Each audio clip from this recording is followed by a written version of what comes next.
obviously, we live in an entangled world in which the local, regional, national, and global are interconnected through intricate networks and loops of exchange. The analysis of the multidirectional movement of people, languages, ideas, knowledge, and things requires innovative methodological perspectives that are capable of capturing all kinds of spatial and temporal practices. So transnationalism is often associated with an emancipatory politics of resistance, as for example manifest in hybrid or creolized communities, which can of course engender forms of agency that deterritorialize the nation state. On the other hand, however, the history of transnational exchange and contact also includes the history of empires, warfare, colonization, slavery, and of course all of these issues have come to the fore in the Black Lives Matter movement and the recent debate about memorials in the public space. So in the light of the tension between these two poles, kind of an emancipatory pole on the one hand and a problematic history of colonization, exploitation and slavery and the history of Western modernity, we have actually come together to explore how the idea of transnationalization should and can affect our different subject perspectives. And this is the raison d'etre for the research strand and also the point of departure for today's webinar, which, as I already said, is entitled Transnationalizing the Humanities, Research Perspectives, Approaches and Methodologies. So this morning we have two panels which focus on the transnationalization of literature in the main from a variety of perspectives. And we also have a keynote by Professor Rebecca Brown from Lancaster University. Rebecca, will you wave at us? Hi, and I will introduce her later on. We also have some internal attendees and external guests, including the Kenyan ambassador, His Excellency Michael Mubia, and Dr. Irene Sinai, the Minister of Culture, Gender and Youth Affairs from Samburu County in Kenya, and Dr. Linda Nkatha of the School of Architecture at the University of Nairobi, and they will join us for the architecture panel in the afternoon. And of course, we have colleagues from within UCD and other institutions in Ireland. So you're all very welcome to today's proceedings. I'm sure you're all acquainted with webinar protocols, but let me run through them once more just to avoid, well, miscommunication. So all presenters and panel chairs can, of course, ask their questions verbally. However, external attendees and guests should use the chat function to raise their questions, okay? So you can use the chat function and the chair will have a look at them and pick your questions.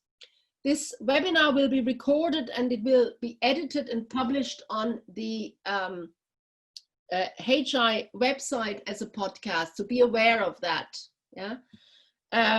I would please ask you to mute yourselves when you're not speaking, because this is not the full conference package, but the smaller format. So any kind of noise interferes. So please remember to mute yourselves when you're not speaking.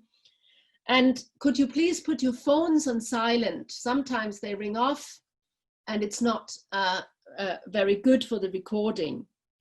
Our chairs have been instructed to keep to the time limit, and of course those who present too. We will therefore not introduce speakers lengthily, as this will take up too much time. And it's now 9:27, which means that I've kept to my time, yeah?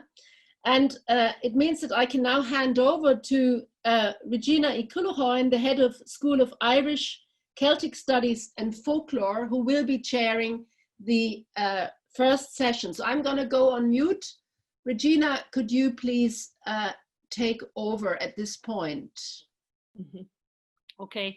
And just to continue in the mode of the getting everything done in a timely manner, I will immediately proceed if that's okay. And our first session today is, I'm delighted to introduce Gillian Pye, Enrico Ferrara, and Fuchs, and a very brief introduction, although I could speak about these three people at length because they are wonderful scholars, all of them very established and very accomplished in their own field.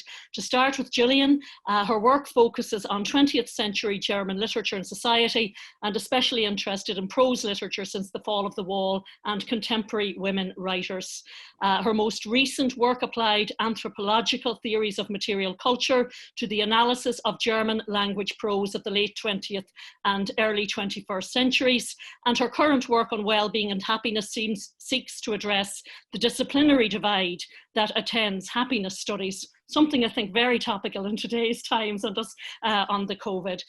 One of her, she has a number of publications, maybe just the most prominent in the context of her monograph, The Approaches to Comedy in German Drama. Okay, Gillian, I'll let you start then. So. Good morning to everybody from a rather soggy Dublin 7, but it looks like it's brightening up now. So this is a paper about happiness, and it begins with the observation that literary studies have been a bit slow to address this issue, even though since at least the end of the 1990s, it's been topping research agendas in other fields and is infiltrating, I think we would agree, every aspect of our lives. Not happiness, but suffering and melancholy are the bread and butter of literature, and it's not without reason. In many ways, happiness doesn't lend itself to interesting plots or complex figures. However, when employers are ploughing funds into wellness initiatives, when governments worldwide are monitoring happiness indexes, and when schools are teaching happiness to our kids, I think it's time to ask some questions. And I argue that literature might have some interesting answers. One of the difficulties of working critically with happiness, and this is the problem that I want to address in this presentation today, is the slippage between the universal and the particular. For the longest time, thinkers have been concerned with what makes a good and satisfying life, and it seems that this is a universal preoccupation for human beings. But it goes without saying that the way positive emotion is lived, the way it's named, the way it's valued, is constantly shifting. The advent of modernity can be understood in terms of the increasing prominence of emotion, and it's at this point that individual happiness comes into focus as a personal life goal. At the same time, it's anything but a private matter. The legitimacy of the pursuit of happiness is hardwired into modern nationhood. Jeremy Bentham's maxim of the greatest happiness for the greatest number, or the Republican proclamation of individual happiness as a human right in revolutionary France or the USA, underline the self-image of the nation as the space in which positive individual experience ought to flourish. Moreover, the nation has maintained itself precisely through the deployment of emotional regimes, which instrumentalize an individual desire for joy and positive experience. As Rob Bodis argues, the idea of the soldier who is happy to join up to defend the fatherland suggests why this most basic of human emotions must be thought of within its social, historical, and cultural context. In this case, to fight is to defend the good of the nation, tying a sense of personal happiness with the future happiness of one's compatriots. To refuse is to experience personal ignominy and shame, risking the well-being of all. The individual emotion is therefore both the carrot and the stick, and far from being subjectively defined, it is performative and relational. Sarah Ahmed talks about the promise of happiness. We pursue the hope of positive emotion, but the route is circular. We tend to look for happiness where we expect to find it. If happiness is central to modern nationhood, then a defining feature of the turn to the 21st century has been its increasing prominence as a powerful transnational script, which appears to naturalize connections between the individual, the national, and the global, all the while seeming to preserve the sovereignty of the self. Key to this is the claim that it's possible to objectively measure happiness, usually in the form of subjective well-being, which is defined as a combination of positive affect and general life satisfaction. Social well-being is based on the self-reports of individuals and is fed into broader measures of social performance, all the better to draw comparisons across national boundaries. Interestingly, the reports and indexes fed by this data are still labelled with the term happiness. Language is important, and it seems this term and its equivalents in other languages, Glück in German, for example, remains the word of choice when scientists and writers want to engage the attention and emotional investment of their audiences. Developing out of positive psychology, the objective measurement of social well-being is an important step in the transnationalization of happiness. All human beings should have the possibility to flourish, and few would argue with this.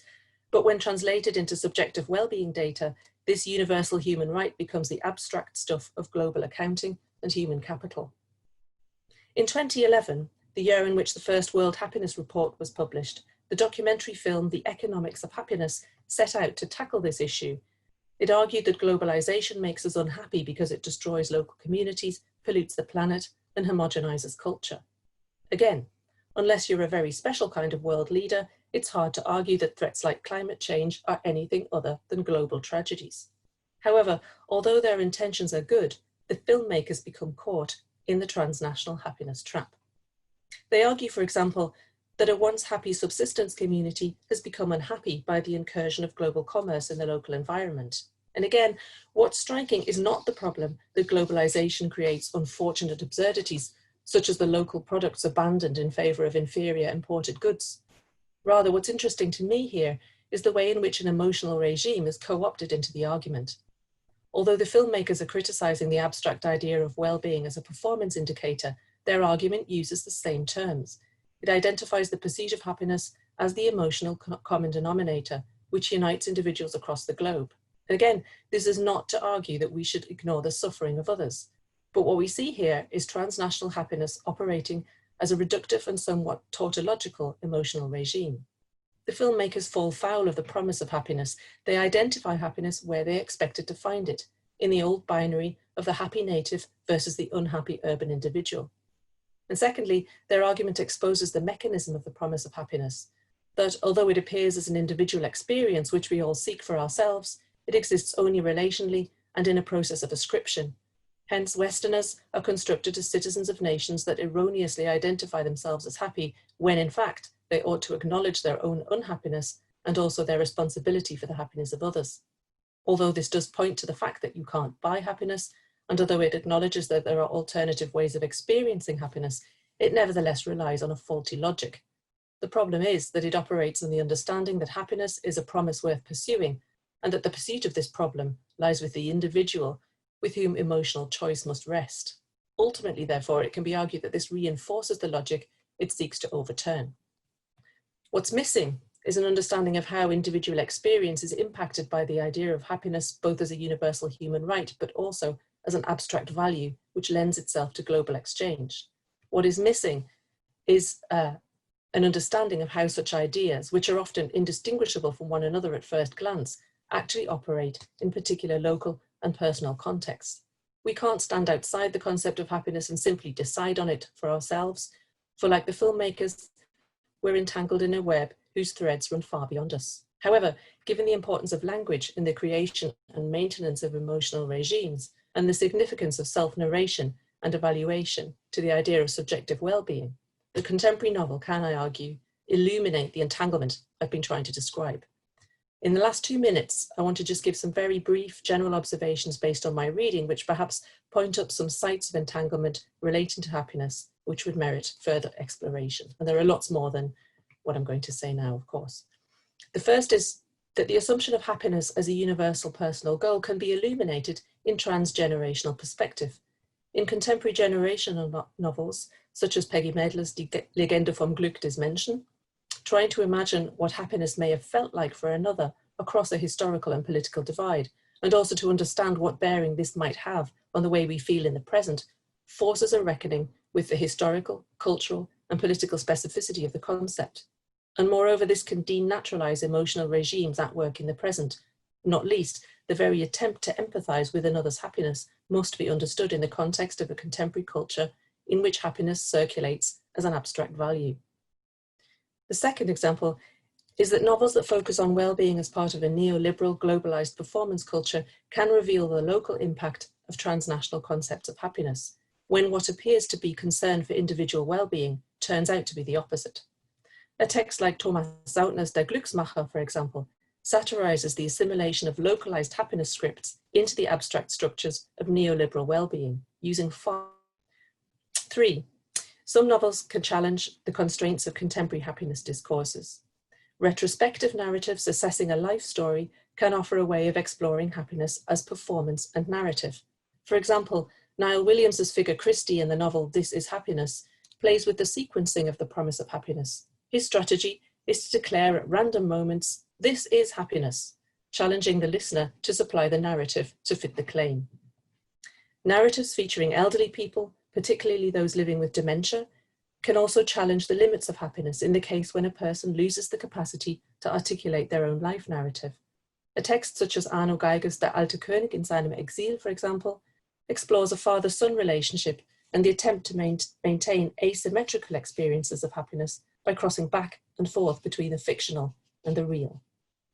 I think that's probably all I have time for today. There would be lots more examples I think we could talk about, but I hope it gives some insight into a transnational dimension of my rather slow-burning ongoing project. Thank you. Thank you, Gillian. That was a wonderful, wonderful presentation and a great start to the day. Thank you.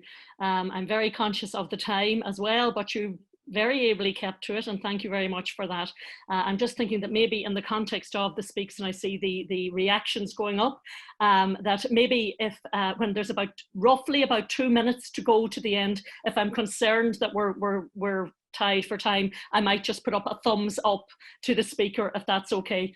I won't do it unless it's just that we're a little bit tied or whatever, and it usually isn't to do with the speaker. It's usually to do with something that is that we're pressing, or I'm getting a message somewhere that something needs to speed up.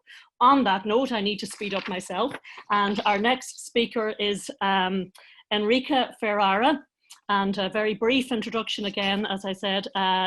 Enrica has worked as a researcher and lecturer of Italian culture in Trinity College, Dublin from 2008 as part of her postdoctoral research fellowship on a project on the intersection of performance and narrative in 20th century Italian literature. She has published 2 monographs on internationally acclaimed 20th century author Italo Calvino, a 3rd monograph exploring theatrical realism in the work of Italo Calvino and Pier Paolo Pasolino, and Elio Vittorino was published in 2014. And my Italian is not good. Very good. But, yeah. Her latest publication is a collection of essays by various international scholars on the interaction between page and stage. And her forthcoming publication in the area of post-humanism is an edited volume titled Post-Humanism in Italian Literature and Film, Boundaries and Identity. And today she will talk about building nomadic subjects, national and transnational concepts of identity in Giuseppe Ungaretti's poetry. Okay. Thank you, Regina. Thank you very much for this introduction. I am going to share now my presentation. So this paper on Giuseppe Ungaretti's poetry spun off from my research on posthumanism in Italian literature and film, as I was invited by 2 scholars, Godioli and Vanderberg, to contribute to their edited volume that focuses specifically on posthumanist modernism. Their book, not this one, this is my book, will be published by Brill in 2021. Now, the topic of identity is central to my recent research that's explored how human subjects have been renegotiating their identity with other entities, such as non-human animals, the environment, and technological artifacts over the past 2 centuries. Even though posthumanist theories have emerged in the humanities from the late 1970s, a plethora of studies, including my own, have demonstrated that literary attention to the agency of the known human and the role of such agencies and the identity building of the human can be dated all the way back to the middle of the 19th century, in and around the time of dissemination of Darwin's theories of evolution. Further on, the 2 world conflicts, which were unprecedented for their scale and deployment of technologically advanced machinery, provided the concrete opportunity during which humans were forced face to face with human and non-human others in traumatic circumstances, which caused them to rethink their identity, both as singular entities and as collective ones, the nations. In particular, World War I, the time in which Ungaretti started his poetic apprenticeship, called for migrants and expats to redefine their identities based on patriotic and nationalistic narratives. Data gathered by historians talk about millions of soldiers migrating across Europe and from the colonies to support the war efforts of their homelands. In many cases, young soldiers went to fight for own countries they had never set their foot in. This caused a feeling of ambivalence in the soldiers between migrant transnational identity and the national identity they were asked to perform. Ungaretti was one of the soldiers, and this experience may therefore be considered emblematic. In Ungaretti's poetry of World War I, this ambivalence comes through on a thematic level as a tension between Italian nationalism and multi-ethnic cosmopolitanism, pro-fascist celebration of war, and the modernization of its horrors. On a stylistic level, this is mirrored by an oscillation between avant-garde experimentalism and traditionalism. In this paper, I adopt Braidotti's theory of the nomadic subject to demonstrate that the seemingly contradictory attitudes are consistent with both the development of Ungaretti's notion of a post-human transversal subject and his creation of a transnational identity overcoming boundaries of ethnicity, language, and place. Nomadism, thus, is an embracing of alternative identities that allows the patriotic Italianness to coexist with cosmopolitanism advocated by the poet. Ungaretti himself reports nomadism as an existential and ethical position of his humanism. Interestingly, the paradigm of the nomad emerges in modernism simultaneously with the hybrid figuration of the cyborg, first conceptualized by the futurists. Both may be seen as productive constructs of, I quote Braidotti, interrelationality that work to challenge categorical distinctions, or as Donna Haraway calls them, places of liminal transformation, stressing the impact of creativity in the thinking process. Born in Egypt in 1888, son of Tuscan migrants, Ungaretti was raised in a cosmopolitan environment. He spoke Italian, but also wrote in French, translated American, English, and Portuguese poets. He definitely fits Braidotti's description of the nomad as a multicultural polyglot, defined by their in-between status and able to, I quote, trace alternative process of becoming in an affirmative manner, end of quote. Before moving to Italy in 1914, Ungaretti befriended members of the Italian futurist avant-garde. He looked at French symbolists and Italian traditional poets like Leopardi as an inspiration. He was also fascinated by Bergson, intuitionism, and Spinozian monism. Ungaretti's nomadism is expressed in several poems of the Boread Port, his first collection of poems. Of course, I can touch only on a few, in fact, two of them. So not only through representation of the lyrical subject as possessing attributes and qualities that belong to the nomad, like sense of direction, heightened senses, resilience, but also by a nomadic approach to reality that enables Ungaretti to connect, and I quote from Braidotti again, with non-human or earth others and break the boundaries of human singularity.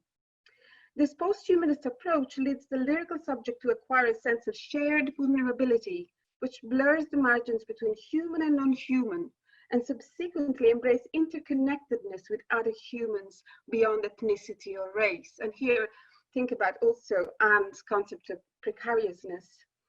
For example, in the Destina, written on July 14, 1916, the human destiny as one of shared vulnerability with other species is strongly emphasized. Here, as the human body has become a thread, a fibra, participating in the same nature of all created matter, equally its voice is devoid of linguistic signification and reduced to pure crying sound, a moan, which posits an immediate connection between humans and other species.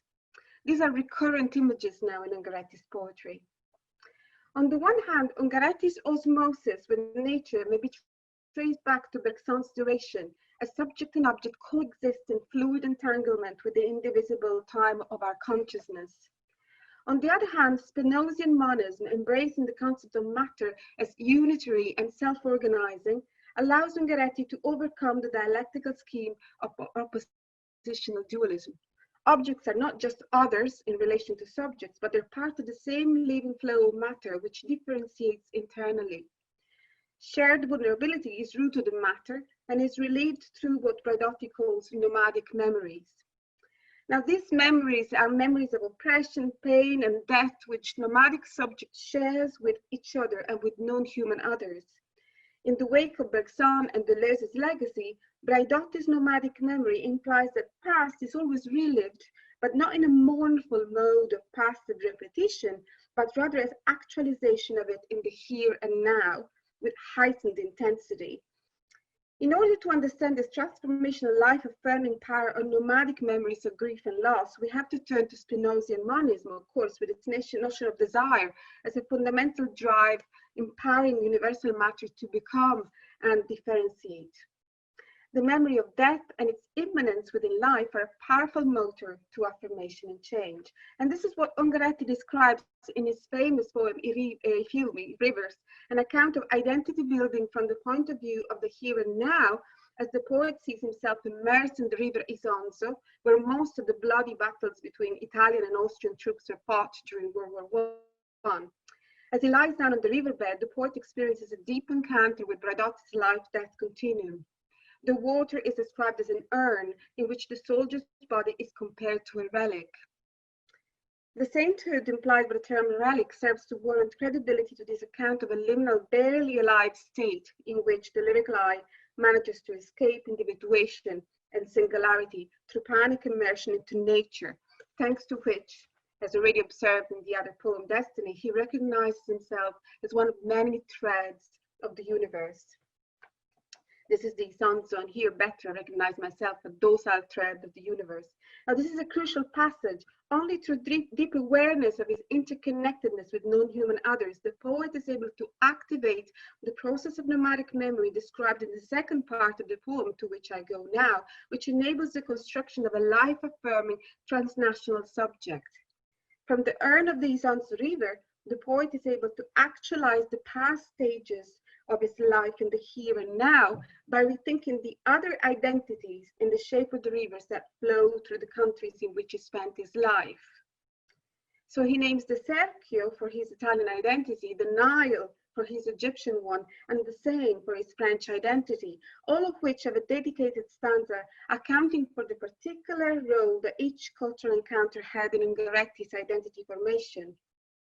The convergence of this legacy in the present time is reinforced through the powerful metaphor of the water, a connecting element which binds and merges the individual stages of life in harmonious unity. What matters is that all the rivers flow into the Isonzo, the river of war, the spatio-temporal point in which the subject dissolves and the poet becomes imperceptible, I quote again from Braddotti, as he experiences the life-death continuum. In conclusion, the emergence of Ungaretti's new post-human transnational subject requires a solid faith in the psychological time of duration as the creative space in which past and present interact with each other nomadically. Thank you.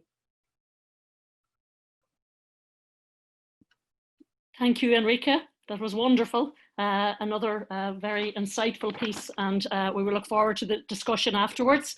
I'm looking forward to plenty of questions. I know there's lots of very interesting concepts coming to light in these two talks already. We move on now to Professor Anne Fuchs, and Anne, of course, needs probably no introduction as the person who introduced us all this morning and is the reason that we're all here. So thank you for that, Anne. And just to maybe note that as to take this opportunity to thank you for all your work on this and for bringing us together. Anne is the Professor of Modern German Literature and Culture at UCD, where she co-founded the UCD Humanities Institute in 2002, funded by the Programme for Research in Third Level Institutions in Ireland. She was Principal Investigator of the 5-year research programme German Memory Contests since 1945, funded by PRTLI, and publications, of which there are many, include the monograph Phantoms of War in Contemporary German Literature, Films and Discourse, which won the Choice Outstanding Title Award in the United States in 2009. It's hard to pick out one or two in Anne's resume. The UCD Award of Senior Fellowship in 2010 helped her to complete her monograph after the Dresden bombing, Pathways of Memory, 1945 to present, in 2012. She accepted the chair and professorship of German at the University of St Andrews before moving to the University of Warwick in 2012, where she was Professor of German Studies and Director of Research until September 2016. And when she returned to UCD in October 2016 to the directorship of the UCD Humanities Institute. And to finalise, she is a member of the Royal Irish Academy and was elected a Fellow of the British Academy in 2014. Look forward to your paper today, Anne, and Transnational, Dystopias, or Why the Future is No Longer an Open Horizon. Thank you. Thank you very much for this detailed introduction. Okay, I'll start straight away. Ulitze's dystopian 2017 novel Empty Hearts imagines life in post-democratic Germany and Europe. The Concerned Citizens movement has taken over from Angela Merkel, who was forced to leave the political stage 8 years previously. Modeled on various current right-wing movements, the BBB is a democratically elected party that, on its journey to power, successfully exploited the electorate's widespread political apathy. Besides introducing a basic income for all to keep protest at bay, the ruling party has launched various packages which, in the name of economic efficiency, have already massively curtailed civil rights and undermined central democratic institutions. For example, the newly established Federal Agency for Lead Culture oversees the government's identitarian politics, Arabic tea rooms have been closed down, and the Quran has been banned from bookshops. On the European stage, Frexit and Spexit sound the imminent death knell for the EU. We can glean from this that the dystopian setting in Tse's novel unfolds in the very near future. Set in the mid-2020s, this dystopia is merely a stone's throw away from our own era, magnifying contemporary political trends. With its near-future setting, Empty Hearts is just one example of a recent wave of dystopian fiction which explores post-democratic and post-truth societies. Other examples include Preya Akbar's Layla, which is set in the 2040s in post-democratic India, Michel Houellebecq's controversial Soumission, which depicts France controlled by radical Islamists, and Vladimir Sorokin's Day of the Oprinich, which is set in Russia in the near future after the restoration of the Tsardom. Max Anna's novel Finsterwalde imagines the rounding up of German citizens from a non-white background who are then incarcerated in a camp in the East German town Finsterwalde. Juan Guse's Clamor and Forest is set in a heavily protected, gated community outside Buenos Aires, where the inhabitants are prepping for imminent social upheavals and environmental disaster. However, in my view, the most interesting recent German language text exploring the imminence of post-democratic society is, without doubt, Sibylle Berg's Grime Brainfuck, that's the title, published in 2019. Set in a post-Brexit and post-monarchy Great Britain and after the demise of the EU, Berg's text is, in substance and tone, the single most dystopic narrative of recent times.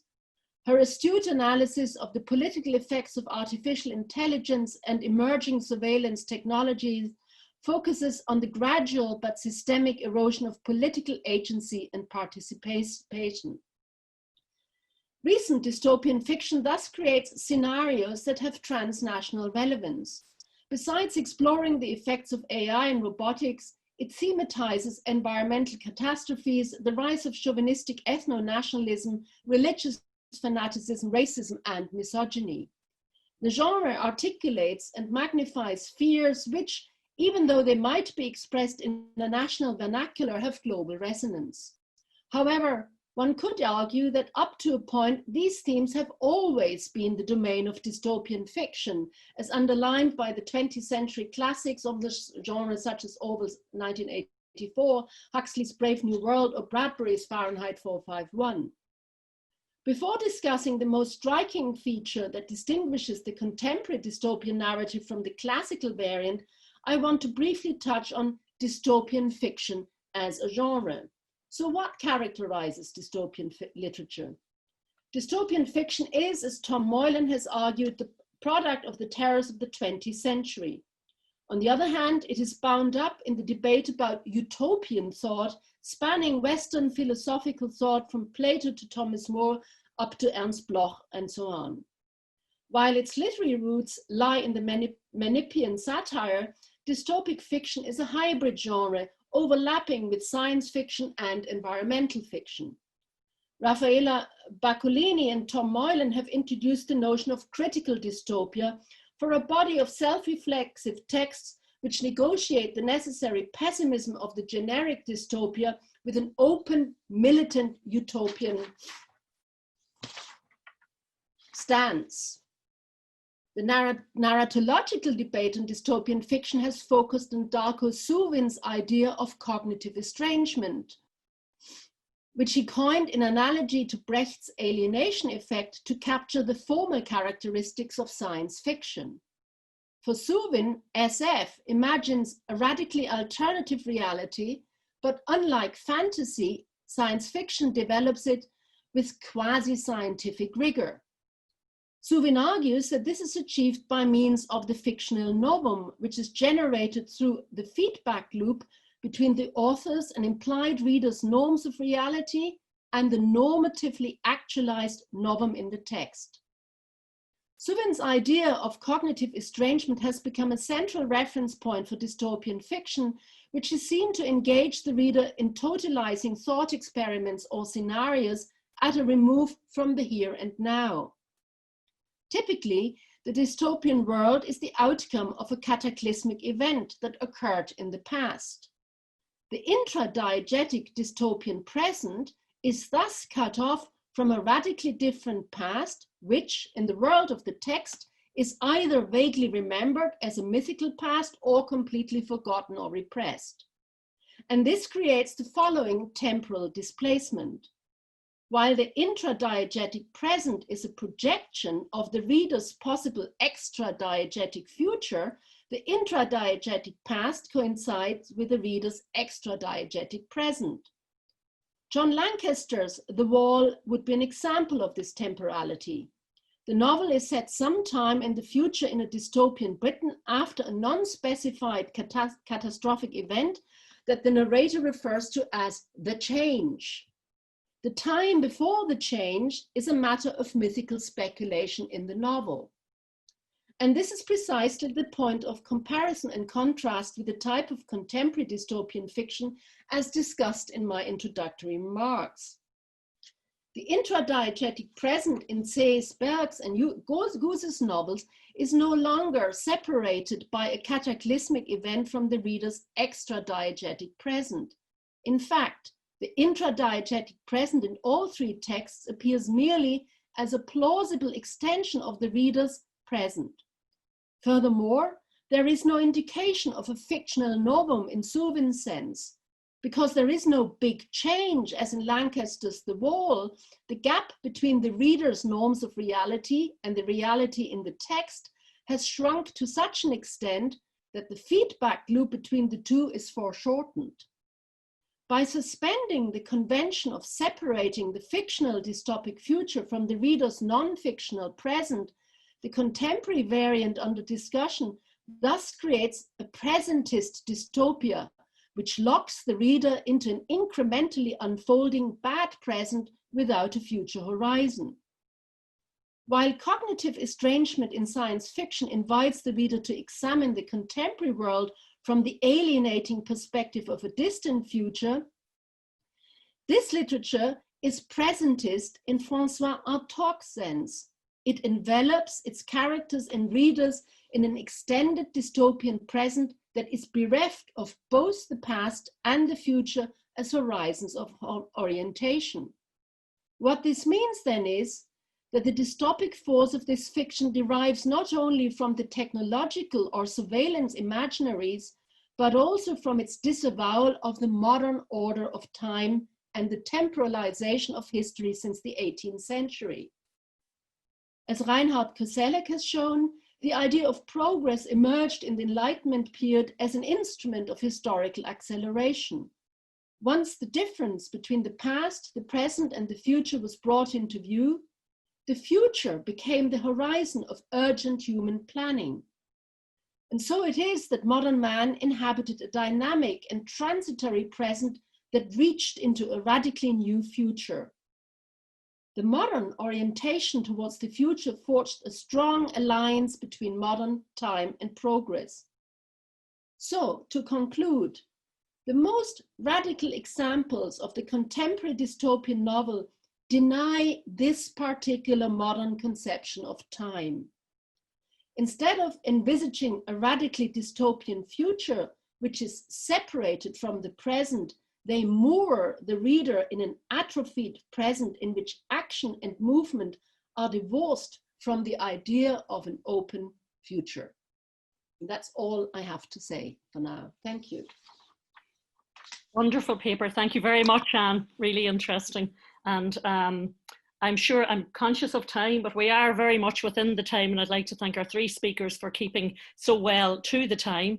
I'm just going to open the forum now for any questions, and people can either raise their hand. Now I can see about 25 people on screen, and I'm conscious that there's 31 here. So if not, maybe if you could send me a message on the chat if I don't see your hand. But if there are any questions, I'm opening it now to the floor. We have a few minutes. We have about 6 or 7 minutes if people have questions. Anne. Yes, Yeah. Thank you. I have a question for Gillian. First of all, I think it's a kind of a nice match between our papers because of your interest in happiness and my interest in unhappiness, I suppose.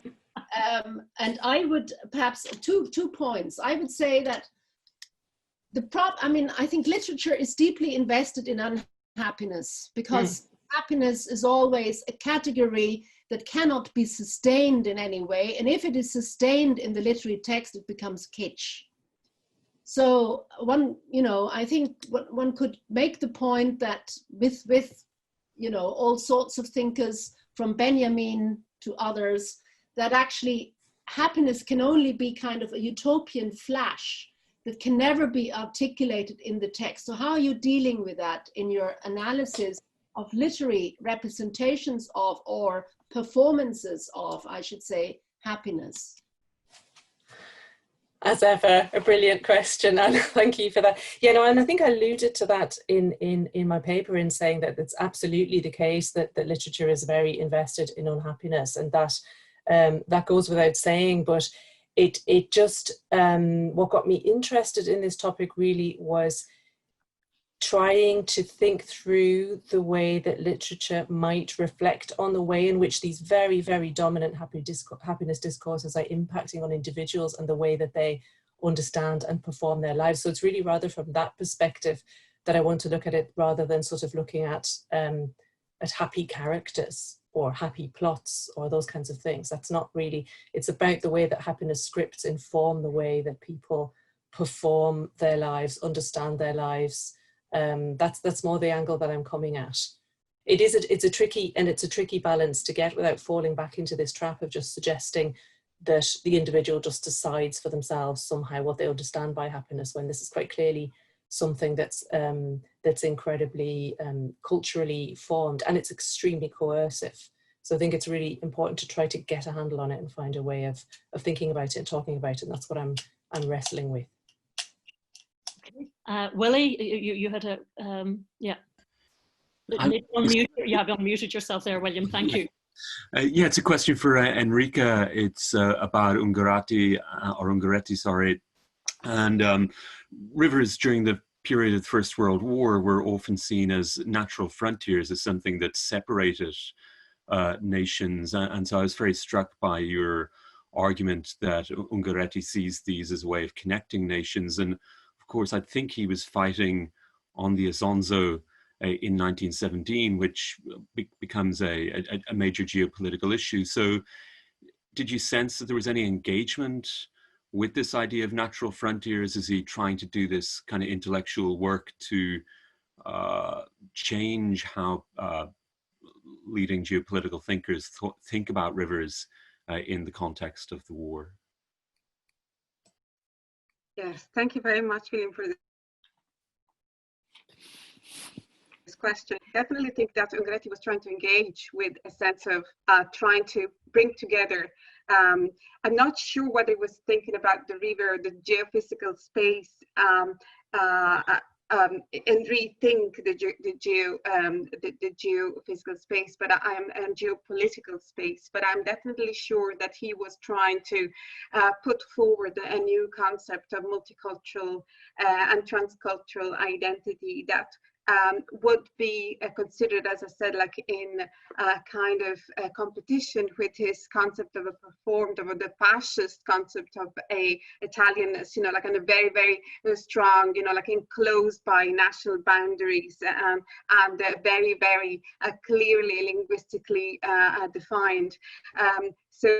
But I would not be sure that he was thinking about rethinking, you know, like the geopolitical space, and he was trying to do that in his poetry. Yeah, thank you.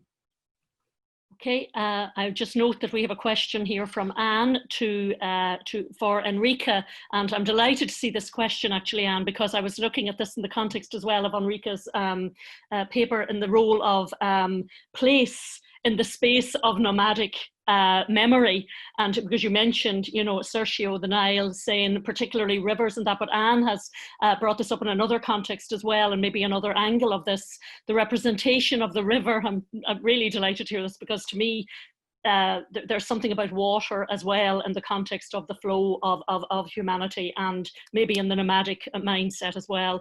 The representation of the river reminded me of pantheism.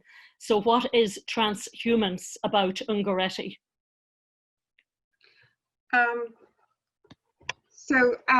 not sure how to answer the question. I need to, so yes, it's our pantheism. I see, well, there's definitely a sense of panism, you know, like a sense of immersion in nature. But like, I don't know, there's like something godly about it, you know, like a search for religion. There is no specific sense of searching for a religion. I'm not sure whether I have understood and the connection with transhumanism, transhumanism in the sense of like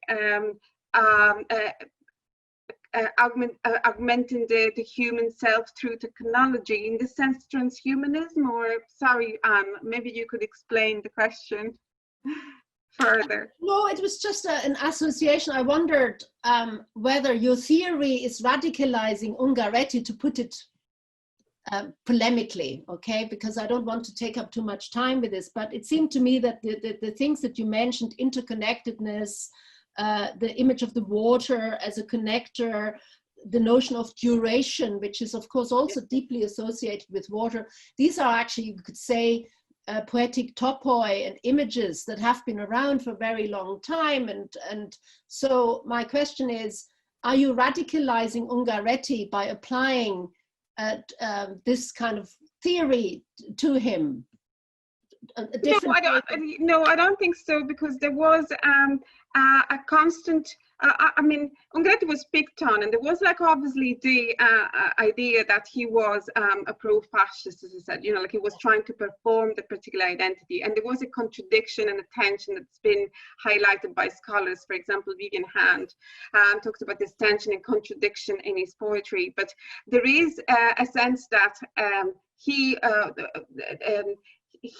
first of all talked at large about his connectedness, you know, like with nature, and in particular in relation to, for example, the Leopardi's poetry. So like there was that he's connected, you know, like with Leopardi and with this idea of infinity, and he you know, like he rethinks, you know, like infinity. He rethinks the idea of the here and now and immersion in nature, but from a postmodern, if you want to, posthumanist perspective. He doesn't like linger in this topoi in a romantic kind of way. But I'm sure we can talk about this another time. And can I take this opportunity to ask a question to Anne? Yes, Enrica, yes. Yeah. I have one other question.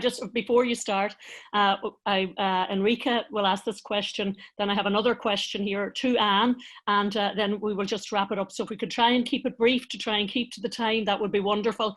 I have a number of questions. I would love this discussion to go on much, much longer. It's a wonderful start to the conference, so thank you all. But Enrica, yes, by all means ask Anne, and then we will have Jan Lee, and then we'll just wrap up. So yes, I was struck by this definition of dystopia and like this new take on dystopia, and I was thinking whether this I'm not sure whether I understand if Anne considers this from in a positive perspective as an example of, and I quote from her book Eigenzeit. So a redefinition of subjective time, a type of temporal resistance to modernity's regimented time regime, I'm quoting to your book, or it is some sort of reactionary attitude that this new dystopian narrators have.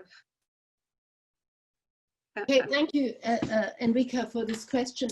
What I'm suggesting is that this new type of, well, I think it's a new type of dystopian fiction,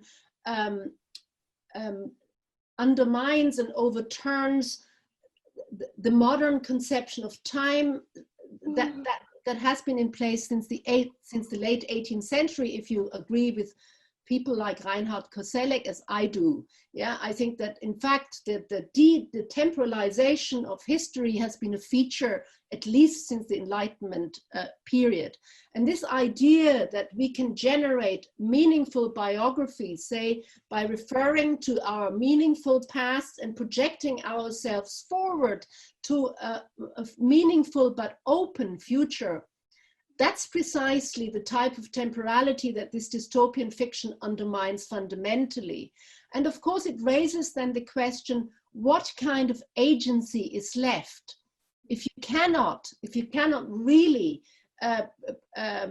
imagine a different utopian future, and of course the utopian is always an implied dimension, a latent dimension of dystopian fiction, because dystopian writers, the best ones, they are not conservative or right-wing, as some of them are, but they are heavily invested in political agencies such as Sibylle Berg. Actually, she would be a prime example of that.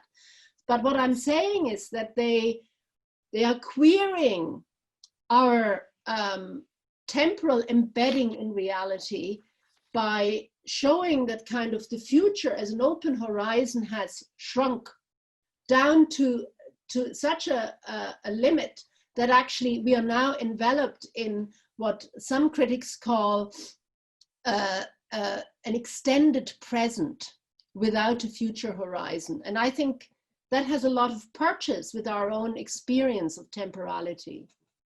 Is that an answer? Well, definitely, thank you. Thank you. Okay, I have two questions here, one from Joseph and one from Jan Lee, and these are just a question to Anne, whether the genre of the dystopia has a wider share of interest in other parts of the world than Europe, why or why not? And the second element of this from Joseph, is this new dystopian sense of time linked to a post-Cold War era in which capitalism is only intensifying and there are no political alternatives? So if you can briefly address those, Anne, if that's okay. The first one can be addressed very quickly. Yes, absolutely. The dystopian fiction is a transnational genre. I already referred to a couple of non-European examples, especially Preya Akbar's Laila, which is set in India. But I mean, I don't want to use up time by going through a long list of transnational dystopian fiction, but it's a global development, not least because of the implication of this type of genre in environmental fiction. As I said, there's a huge crossover between these genres, okay? So yes, it's transnational. The second question, Joe's question, I would say this new type of dystopian fiction is not post-war, but post-1990, so post-globalization and the dismantling of the modern welfare states, of the social democratic vision of society in favor of unbridled capitalism. So indeed, it's also a genre that investigates and critiques the expansion of global capitalism, which no longer has an ideological counterpoint in communism or socialism. So absolutely, yes. Is that short enough for you? Yes, that's wonderful, Anne. Thank you very much. And I know we have eaten a little bit into the time, but just means our break might be a little bit shorter.